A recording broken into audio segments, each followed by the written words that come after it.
Paralyzed man suits up to pop the question down on one knee.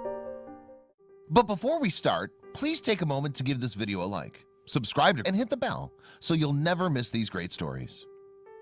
In 2014, life for 23-year-old Josh Smith of Richmond, Virginia, changed in the blink of an eye. He was visiting friends in Virginia Beach when he dove into a wave and hit a sandbar. When he came to, he realized he was paralyzed from the neck down. "It was really scary," Josh said. "Luckily, my friends dragged me out onto the beach and waited for the paramedics to get there." Josh spent the following weeks and months recovering from the accident and working with therapists to adjust to life in a wheelchair. He moved back to his hometown of Richmond to be closer to family, constantly striving to regain the independence he lost that fateful day. Less than a year after his accident, Josh learned to drive an accessible van, played adaptive sports, and even returned to work full-time. The only thing he felt was missing in his life was love.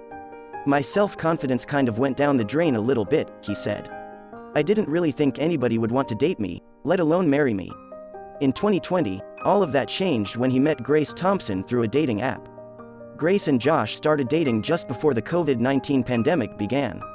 Once stay-at-home orders went into effect, the couple used their extra time together to bond.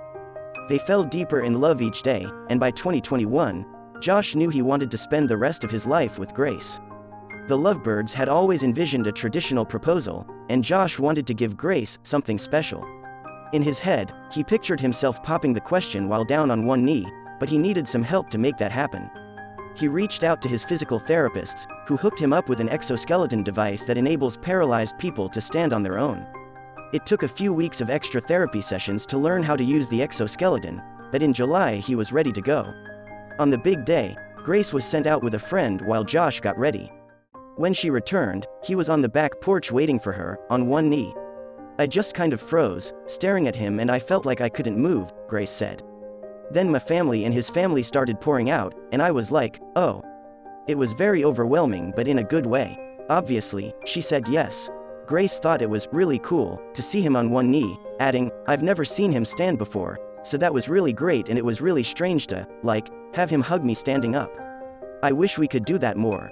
The couple tied the knot in a small backyard ceremony just a week later and plan to hold a larger celebration next fall. In the meantime, Josh wants their story to show there's nothing that can't be accomplished with a little help and a lot of willpower. He also hopes no one will give up on finding a soulmate of their own. "There really is someone out there for everybody," Grace said. "I think on my end of things, and from what I've learned, is to just try to be more patient and learn how and when to help him and know when he wants to do things on his own." Wise words for us all. We're so happy that technology like this exists, and we can't wait to see what it will mean for paralyzed people in the future.